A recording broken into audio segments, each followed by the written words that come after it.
Wes meneng. Njuk ngapura aku.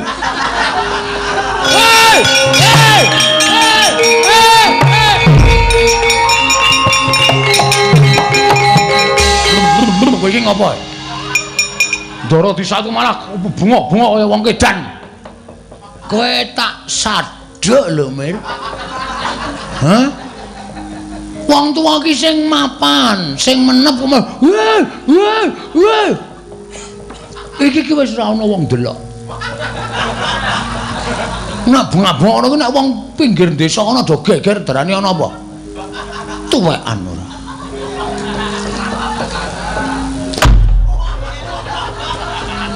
Wah, ora iso nggo conto ajar dhewe.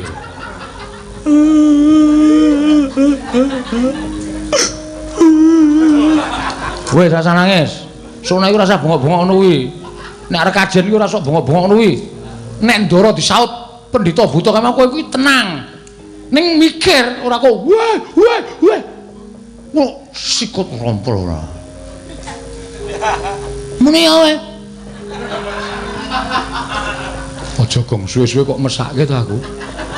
Grembak-grembik memelas ya. Piye wis rasa anak-anak ora nyeneni, ora anak ora nyeneni wis guys.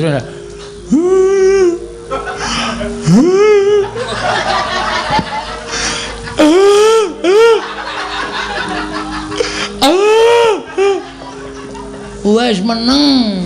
Njuk ngapura aku. Oh ya ngono. Wes meneng, Pak. Wes iki Ndara ilang ora tinggal nangis.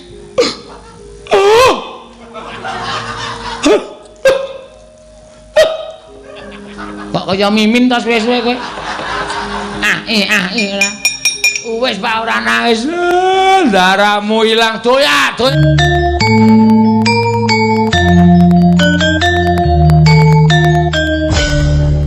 Apa pancen kepara nyata lamun sira wong ayu nakokke karo aku sing nakokke iki sapa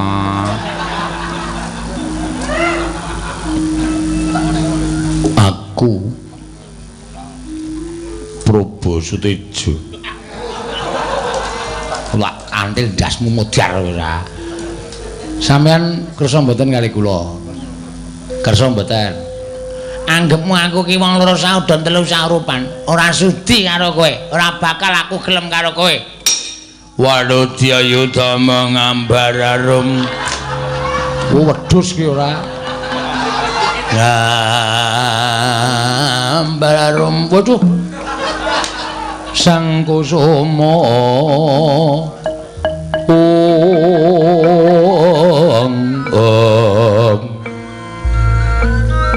Bintang Lulya Kusuma Yana Suma. Wis Gong, wis dirampoke. Hong ngono. Omong Bagong kok disuluki ora. Lir kincang ngrisang mawe gandrung. Namun kaya ngaten niku ya aja terus ditinggal. Kula nderek lho Mas, mudhar kowe. Kapokmu kapan kowe? Ngene ya, dhewe ketemu sesasi pisan wae. Mboten iso lah wis kebacut tresnoan panjenengan. Mboten ngenten babar pisan bilih ya ampun. Ora kaya wong biasane jan. Luar biasa ta. Aduh. Alayam. Ana jamone kratingdeng rotimun. Wah iya.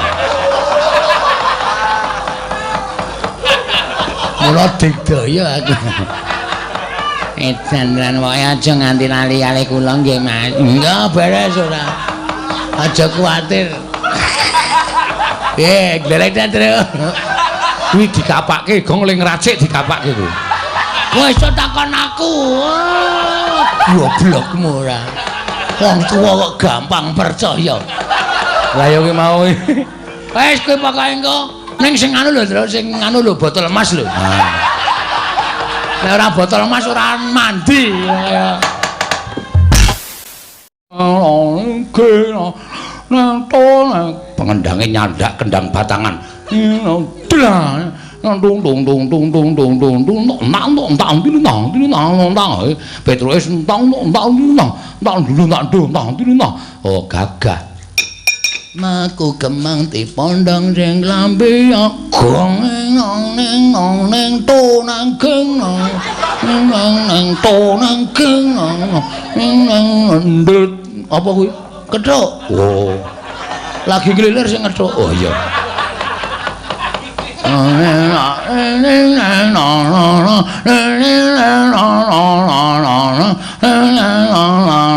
pengendange nyandak kuwaci wah ngareng ngendang kok mangan sik maksude ha iya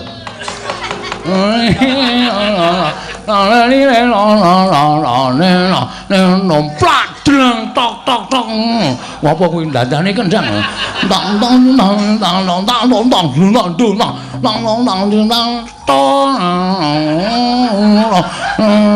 tang kenonge pecah nang te kenong kok te barang pecah kenonge iki dadarane ora to ning te gayamu iso ngendang apa piye lho sing makis sapa waduh ah perkara makis kendange nek ora iso ngendang tesen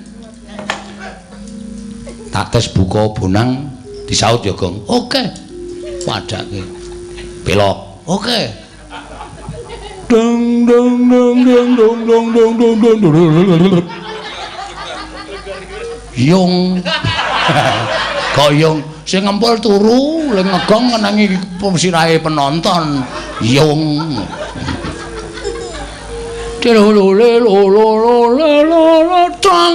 bagus jenenge kendangan apa lasem ladrang lasem ora nek tak ketak tung dang tak tak tung dang tung dang tung dang tung tung ketanggor ketawang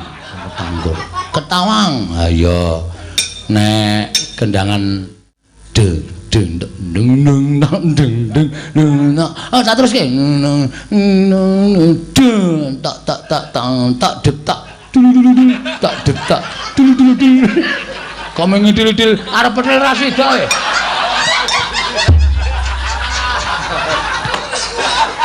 kendangan ayak-ayak iki ana pathokane ya Gong sapa ae anggere dung dung dung dung dung tang dung dung dung ta dung tang dung dung dung tang dung tak tak tak tang tak detak dulu dulu dulu tak detak dulu dulu dulu delang tutung tak detak dulu dulu dulu harus dibuantem sing nabuh kowe mun tali-tili kuwi digeret ora petil terus wah iya ora tak tapuk cangkeme ora awar nembang Truk ya nembang sing ampune ora ngaturake tetembangan jeneng waduh ya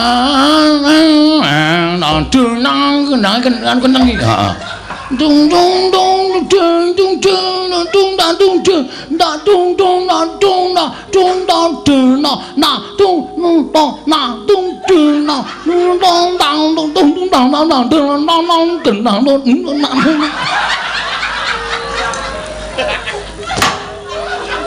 ora anarkis reng wong meng lucu sing geguyu kancane dhewe kok anarkis reng ha iya ayak nembang aku ya nembang apa pelak ya kur apa suwe ora ngonekke kur ya donekke terus ya padake kangen wong kangen ngene-ngene rasane rindune ya rindu wong bagus kusine biru kucing kowe setelah tidak langsung ngecewondo lho kuwi. Wis kok tegelen wonge ora. Truk. Wis wayahe.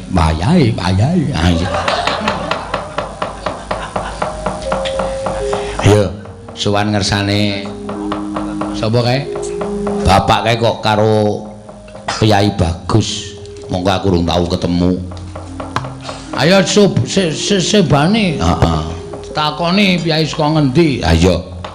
Ku ndak selak keblandangan wektune. Heeh.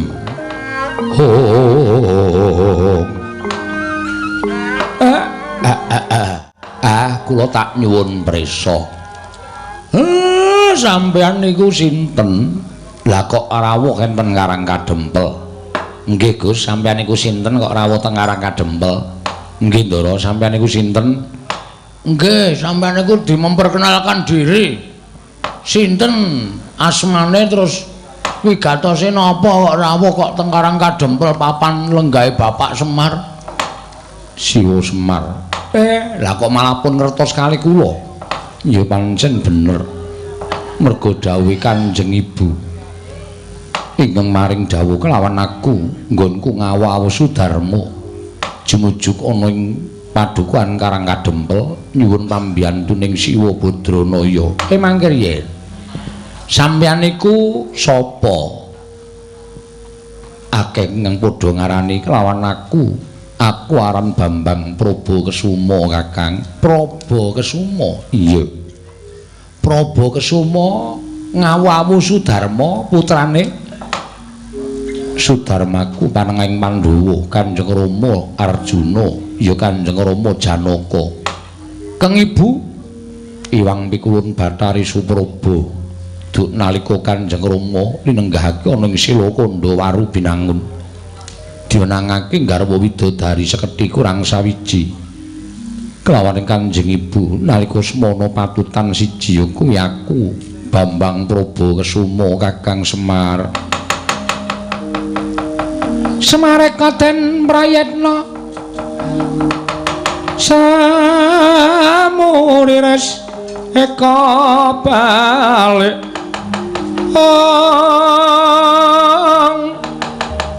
titiyani gandayani trisanya purnama sasi gilar-gilaran ing tengah latar milang lintang Bima Sekti. Nggih kula pun kemutan. Lah terus kersane nggonku bakal ngupaya kelawan Kanjeng Rama. Nggonku bakal ngaut pepadaning wong atuh aku sarta ngaturake sembah bekti kelawan wong atuh aku Siwa. Mula kang sangka kuwi tudana paran ing nganjuk marang negara Ngamarta. Ing wigati nedya bakal sumungkem marang pepadaning Kanjeng Rama. Awi kula dherekaken. Nek saged malah kula sing dadi seksi napa sing pun mangcritake kalih kula Ndara. Ya Sila Semar Badrana. Panglanging griya mangungkung.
Hyang Yarwangsit Indra kumbang angajaping madu angajaping madu sarining tawang ong tityan kala ludra Mas Patik Raja Dewaku oh kekalangan Malaya ngideri jagat nuruti kekarepaning anak wadon Ataswati laka jebul dewa paring nugraha kelawan Begawan Gembung tanpa sirah ana wong bagus ditutke Panakawan papat padha karo ciri getheke sing diaturake anak wadon Ataswati Raden mandheg Raden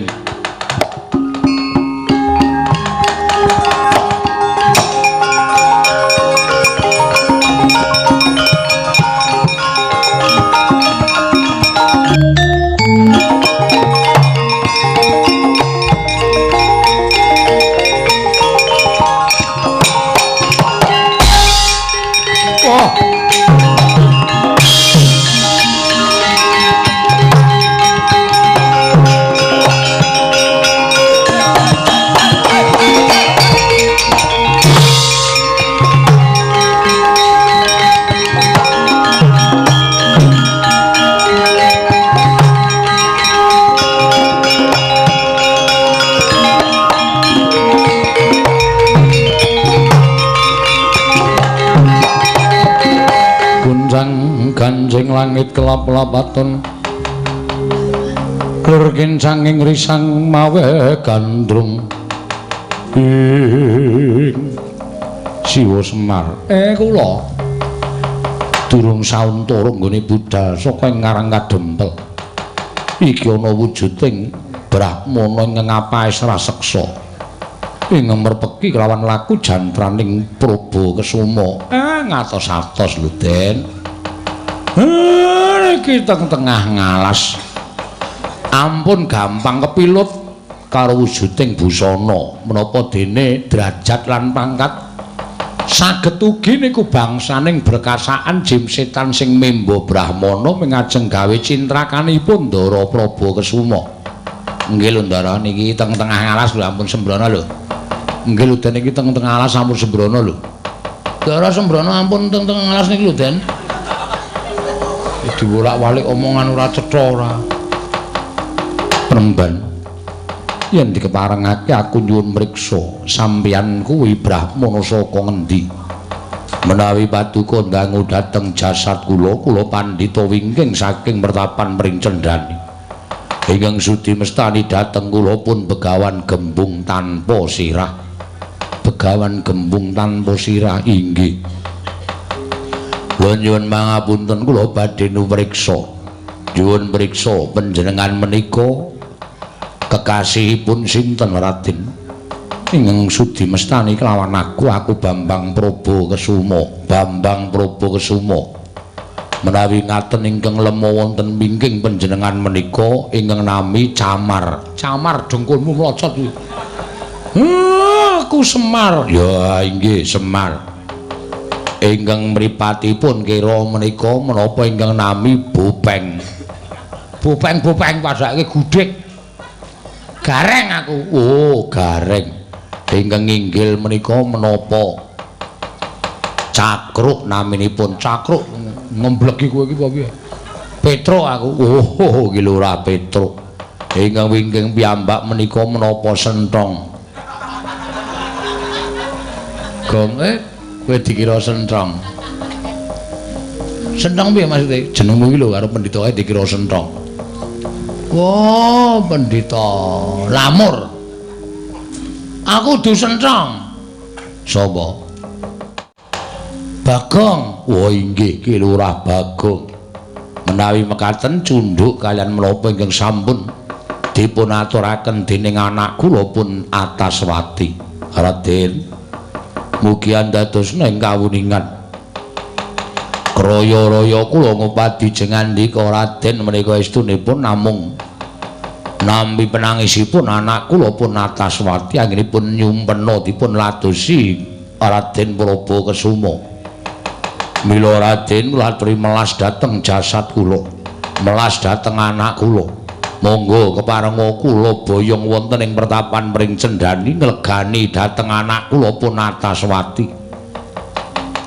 Begawan gembung tanpa sirah. Yen perkara kaya mengkono ing dadi panjalukmu, satemene Prabakesuma ora bakal kabotan.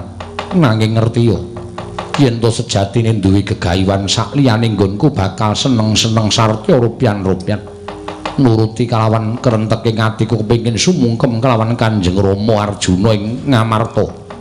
Mula sing gedhe pangapuramu yen to aku ora bisa minangkani apa kang dadi panjalukmu. Sesuk liya dina yen to wis rampung kewajibanku, aku bakal sowan marang pertapan mring Cendani. Oh, selak modar anak kula. Anak kula nggenipun gandrung Kanjeng Andika Raden menika persasat ngiklasaken dhateng gesangipun.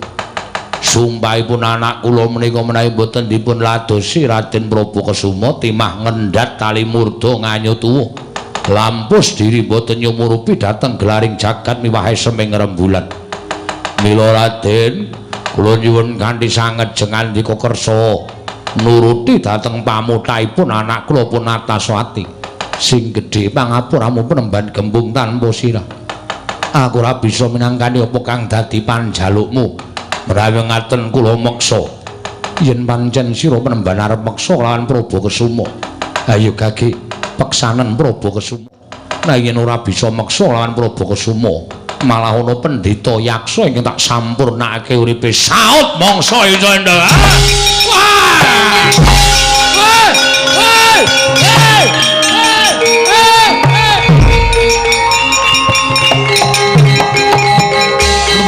Kowe iki ngopo? Ndara disaku malah bunga-bunga kaya wong kedan. Kowe tak sadhek lho, Mir. Hah? Wong tuwa ki sing mapan, sing menep kok. Iki wis ora ana wong delok. Nek bunga-bunga ngono ki nek wong pinggir desa ana do geger darane ana apa? Tuwekan ora.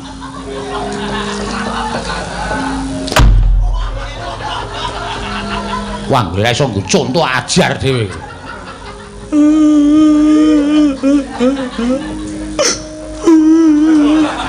Wis rasa nangis. Sona iku rasa bengok-bengok ngono kuwi. Nek arek kajen iku rasa bengok-bengok ngono kuwi.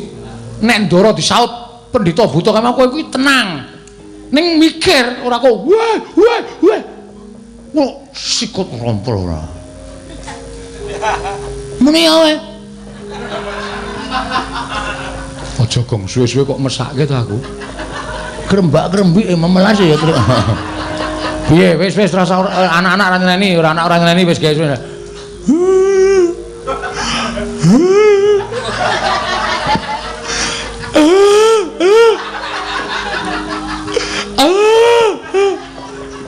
Wis meneng. Njuk ngapura aku.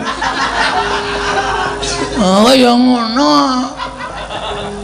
Wis meneng, Pak. Wis iki Ndara ilang ora tinggal nangis.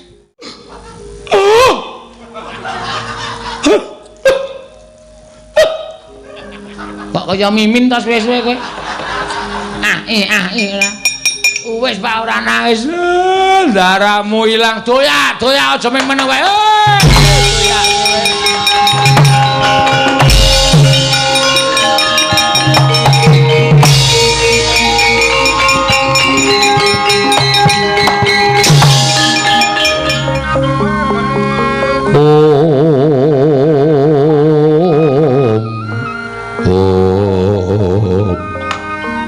Rama mremban nganti cumengklungen nggonku ngenteni rawuhing bapa mremban kaya dene ngenteni Sleming Palwa gabus kumambang ing Sela Kresna.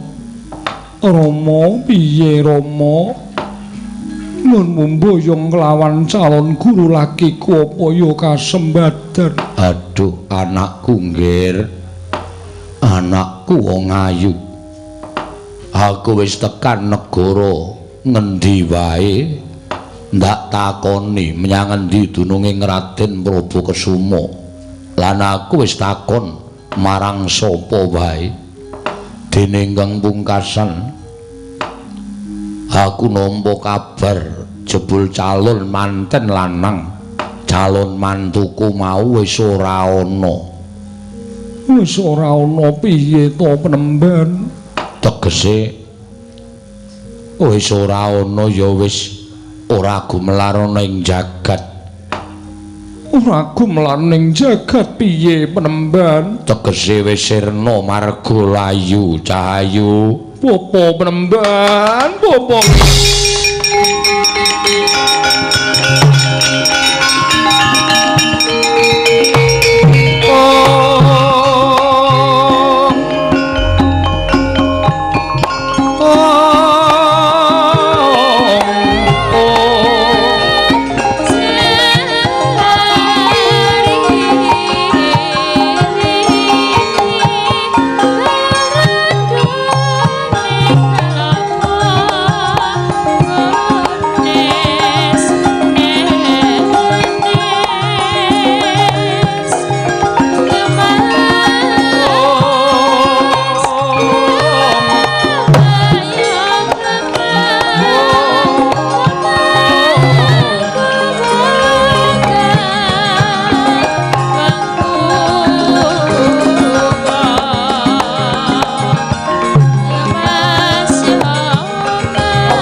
Merena bangang aruna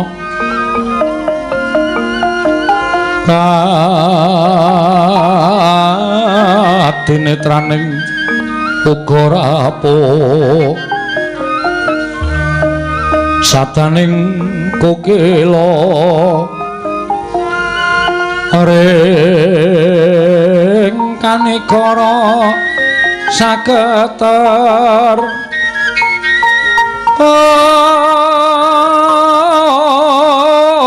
kene donga engkong ler wuwu sing pine panca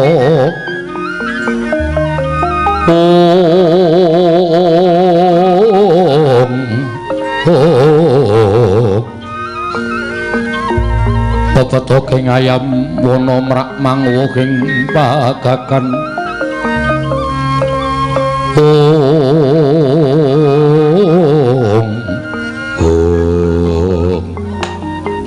piye Ataswati bojomu wis mati ora guneman karo wong tuwa sing senengane ngapusi lho ngapusi piye bareng sampeyan lunga saka plenggan jebul nutupi lenggahing Raden Probakesuma. Yen ngono kuwi bener sing tok karepake. Inggih leres Penemban.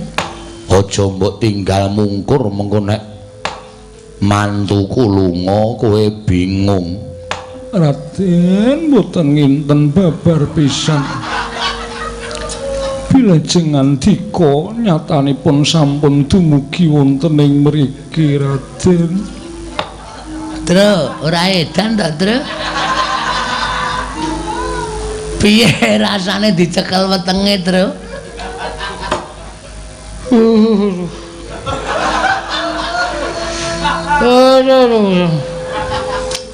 Apa sirek kapan ini serempet?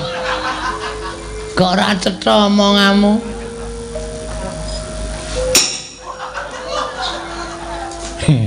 Nyun ngapunten menika calon kang garwa sanes kula.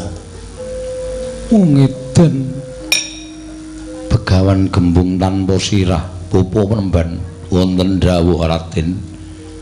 Apa iki ngeng aran Ataswati Atmajamu? Inggih menika. Yen ngerti kaya ngene rak mau aku ora bakal nolak. Wah. Piye? Wong kok ora tetek ora.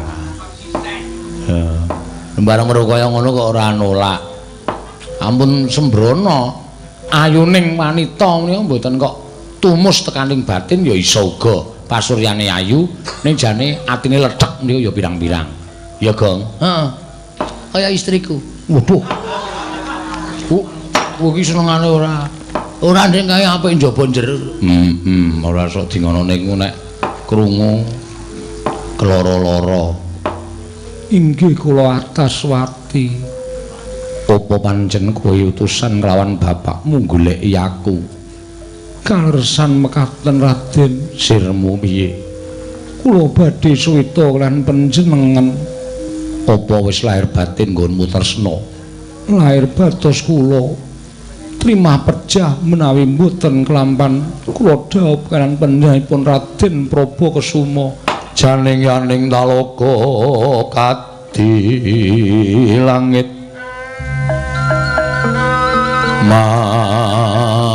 mambang tepasulan upamaneka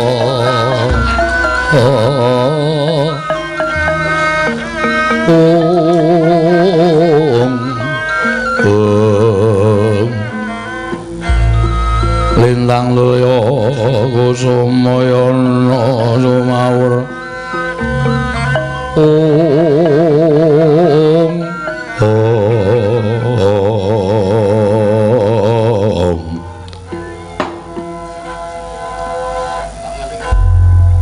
apa pancen kepara nyata lamun sira wong ayu nakokke karo aku. Sing nakokke iki sapa?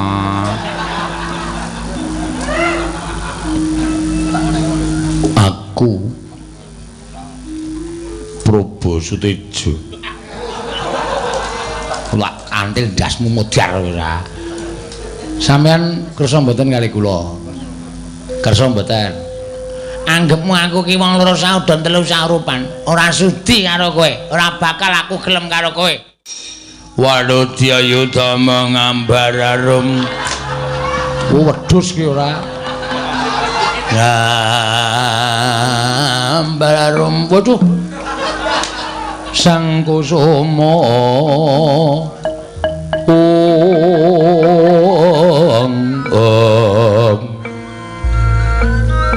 lintang loya kusumayana suma. Wis Gong, wis dirampuke. Gong ngono.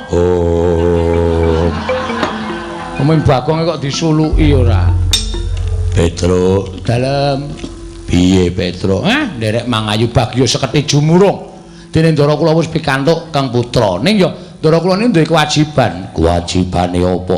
Kewajibane nggih menika goleki bapakne. Bapakne bendaramu Ndara Janaka.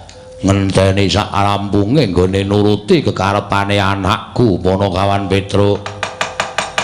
Nyatang ning kalangguan Aglar pandan moncar tinon lir kekonang surem sorotetan padang kasur lan pajaring purnameng gekono ing pupu menemban ana dawuh apa nggir gandeng durung rampung pakaryaning Prabakesuma mula wektu dina iki tak jaluk atmajamu tak anjingke ning Kalpika bakal ndak kanthi ngawawu Sudarma Ataswati unten dawuh margake manjing Kalpika ndak kanthi goleki kelawan wong tuaku nun inggih ngestaken dawuh paduka Raden.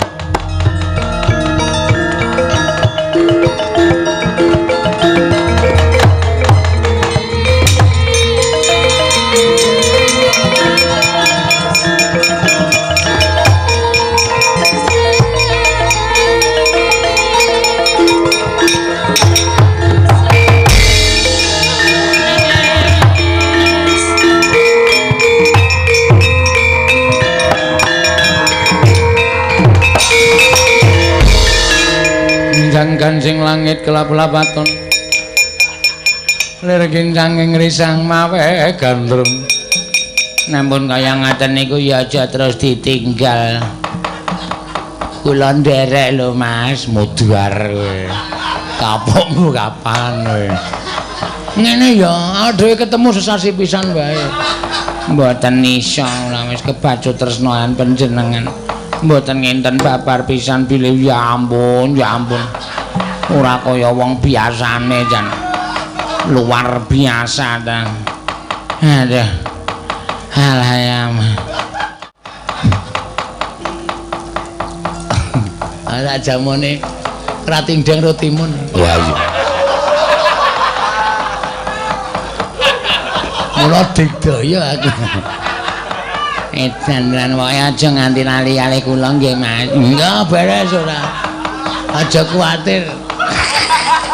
Glelek terus. Kuwi dikapake gong ling racik dikapake kuwi. Wis takon aku. Goblokmu ora. Wong tuwa kok gampang percaya. Lah yo ki mau. Wis kowe pokoke engko ning sing anu lho, sing anu lho botol emas lho. Nek ora botol emas ora mandi kaya.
Kanjeng langit kelap-lapaton berkincang ing risang mawe gandrung lulu. Kakang Semar iki sapa? Nika Ndara Praba Kesuma. Saka ngendi? Saking Kayangan. Wigatine. Lah kula tak nyuwun prisa sampean kok tekan mriki niku? Aku ngupaya murcaning Bathari Sri. Mula ngamarta ke Taman Pegebluk. Akeh para kawula ngesuk lara sore ketiwasan, sore lara esuk padha tekaning mati merga koncatan dewaning boga Bathari Sri. Ya Dipol. Mula aku karo Kresna kakangku diutus mbarep supaya ngupaya nendi dununging Hyang Pikulun Bathari Sri. Niki Ndara Praba Kesuma. Putrane Widodari Bathari Supraba duk nalika ingkang rayi Ndara Janaka dados nalindraning dewa. Jejuluk Prabu Kaliti lenggah wonten ing Sela Kandawaru Binangun dimenangake garwa Widodari sekethi kurang sawiji. Lah niki Ndara Janaka sing patutan kalih Ndara Supraba inggih menika Bathari Supraba. Lho, Janaka wonten dawuh. Ngakune anakmu bocah iki?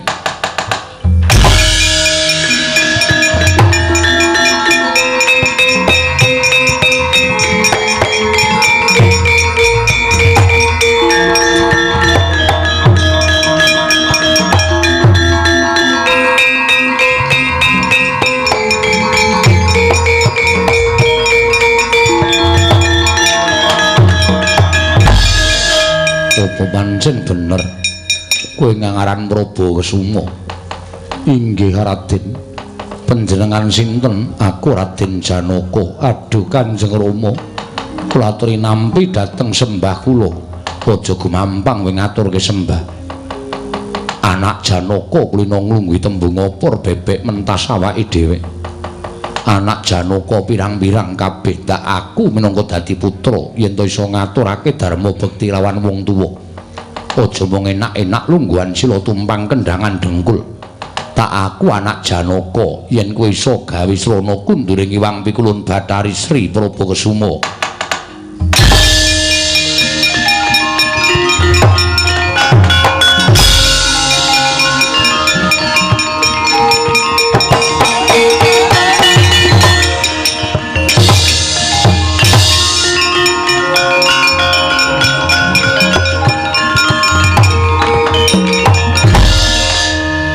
Lah iki lho ning kene iki sing aku ora seneng karo kowe Janaka. Mboten remen perkawis menapa. Lah kowe iki anak-anak kok mesti ora tok akoni lho. Anak Janaka kedah saged ngaturaken dharma bekti dhateng tiyang sepuh. Oh ngono? Inggih. Lah apa ora kangelan Prabu Kesuma? Menawi menika anak Janaka saestu tartemtu saged ngunduraken Iwang Pikulun Bathari Sriya.